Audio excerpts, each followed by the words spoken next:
Manni maree aanaa Jillee Dhumuggaa foorumii afayyaa'otaa aanootaa fi bulchiinsa magaalota ollaa waliin adeemsise.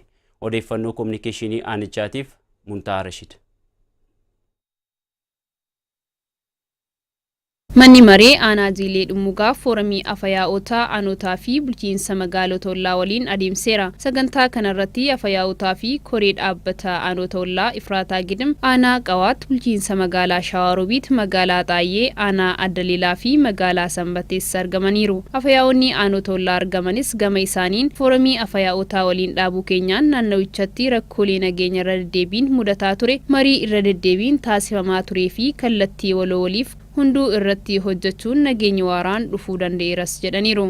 ተገኝ ይባላልኝ ዛሬ ላይ በሰንበቴ ከተማ ተገናኝተን ስንነጋገር የነበረው Arra magaalaa Sanbatee keessatti argamnee mari'achaa kan jirru foorumii afayyaa'otaa hundeeffamuu waan qabuuf kanaan dura hundeessinee turre. Garuu sirnaan hojiitti galuu baannus bilbilaa fi qaamaan hojiilee hojjenneen adeemsi hojii bal'aan gama nageenyaan hojjetamaniiru. Keessumaa buqqaatonni Axaayyee fi Ifraataa keessatti irra deebiin iddoo duraan turanii fi iddoo jireenya isaaniitti akka deebi'aniif hojii bal'aan hojjetameera. Karoora bara 2018 akkamiin akka hojjennuu fi hojiilee akkamii hammachuu akka qaban mari'anneerra. Wantoota hammachuu qaban jennee karoorsineen gara hojiitti galuuf irratti waliigalleerra. Karooruma kanaanis gara hojiitti aanutti kan gallu ta'a.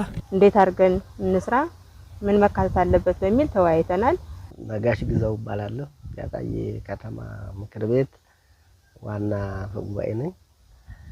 እንግዲህ የፎረሙ ቀደም ሲል በውስን ወረዳዎች kanaan dura fooramiin afayyaa'otaa kun aanota muraasa bulchiinsa magaalaa Sanbatee, Jillee, Ifraataa, Shawaarobiit, Axaayye fi Qawaat waliin kan jalqabame. Kaayoon fooramii kanaa naannichatti saboonni hedduun waliif yaadee tokkummaadhaan kan waliin jiraatanidha. Haa ta'u malee nageenya kan hin barbaanne walitti bu'iinsi akka uumamu kan barbaadan waan jiranii fi fooramii kanarratti adda baasuun rakkoolee kanneen haala hiikamuu danda'amuun waltajjiin kun haala mijataa kan uumedha. ለመነጋገር በጣም ምቹ ሁኔታ የፈጠረ መድረክ ነው። Afayyaa'in aanaa Jillee Dhumuggaa adde Aminaat Muhee kaayyoon foorumii kanaa inni ijoon walitti hidhamiinsa hojiilee gama nageenyaa bulchiinsa gaarii fi hawaasummaa cimsuu irratti xiyyeeffate ta'uun kanaanis foorumii barootan darbanitti adeemsifameen bu'aan guddaan kan ittiin galmaa'e waan ta'eef bara kanatti hojiileen waloo hojjechuuf karoora xiiqii waliin qabachuuf kaayyeeffatamee kan adeemsifame ta'us ibsaniiru.